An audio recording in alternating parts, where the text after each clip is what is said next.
So hey, what's up guys? I'm Joseph Ryan Bati, your tech warrior from Limang Siglo. For this episode, we'll be reviewing this Yakephoto AK-75W sunlight. And before we go on to the specs of this product, quick disclaimer that this is not a sponsored one, and this is a personal review of this product since I've been using this product for a year now, and I just thought of doing a product review, and pretty much I have much knowledge than before.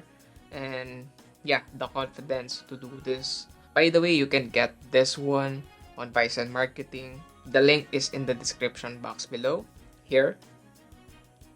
And going back, as you can see on the overhead shot, this is the light itself. This is a LED continuous light. Pretty much this is a studio light since you need to power up this one using a AC power. So you don't have an option to power it up using a battery. Here at my side, I have this reflector. So I'm just gonna press this one in the lower part of this light, this LED light. And you pretty much gonna open this one. Well, you can use this cover as light modifier, but it will just give you this weird effect. Like it has circle thing, then the light is just on the middle part. So mounting this one will at least change everything from with this one.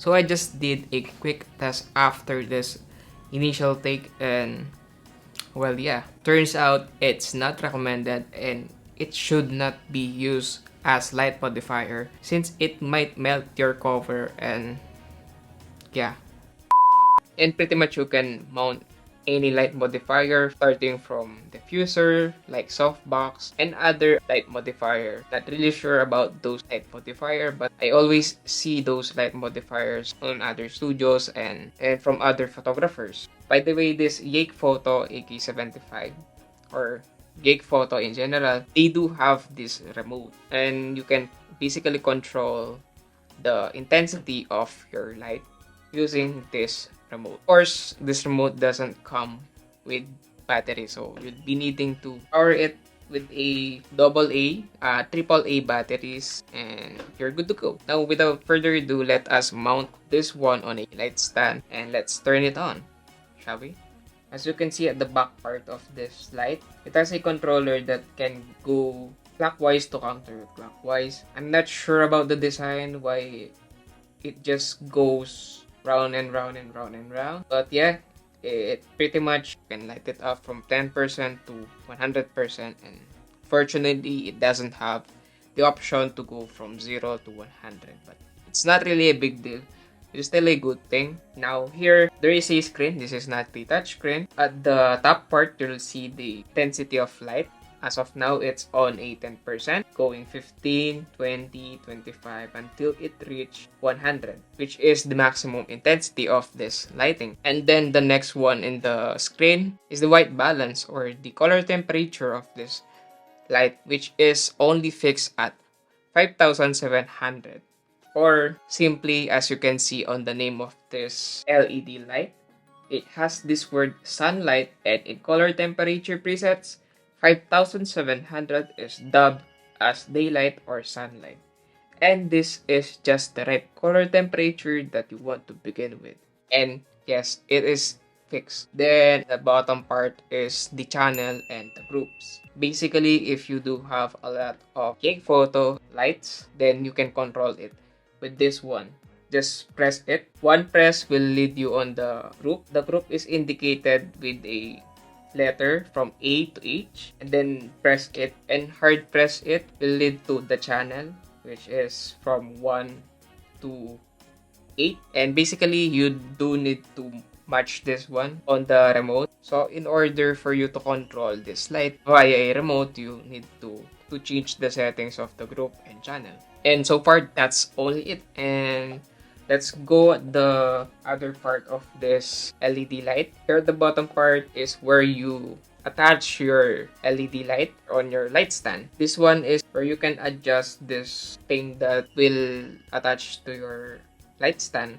To us, when we are not using this one or we're gonna put it in the case, we make sure to fold it to put it in this way and then lock it using this one so that it won't really use up much space. This one allows you to tilt the LED light to whatever your needs, then lock it again and go for a counterclockwise and it will lock. My thoughts on this product is, first of all, this Yakephoto is very underrated. Usually if you're gonna buy your first light other than that generic light, the first one that you'll know is, or the recommendation of people are, or see at the internet, the Godox, the Nanlite, the Ambitful, and as mentioned, this is a light, studio light, LED light that has a fixed white balance. Again, it's not big deal since it is intended to use for like this, talking head, on interviews, on studio portraits, something like that. So it is intended for usage of ASCII light, something like that. Now, if you do wanted to have a RGB, of course, buy an RGB light, or some other studio light like this does have a RGB setting.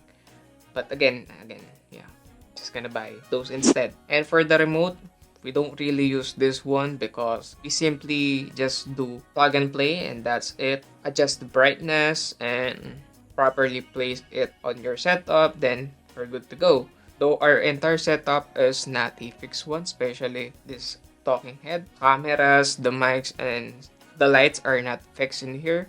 Well, so far this one AK-75 is fixed and it's always here. But before every lighting setup, every camera, every mic, we always bring it on our shoots. Every now and then, I do watch other YouTubers and have a discoveries on the proper lighting, the proper setup, and low-key flexing it right now that I already have a proper overhead camera. And I did mounted my mic here at the upper part of this one. So I have now a 2-in-1 setup wherein my camera and my mic is on a one spot. Unlike before that I need a stand for a mic and then a separate for my camera. I just maxed it out, the tripod, and it's not really a overhead. It's kind of a only 45 degree but at the highest part of this room. And now it's only a proper overhead shot. Pretty much that's it for this episode. And as always,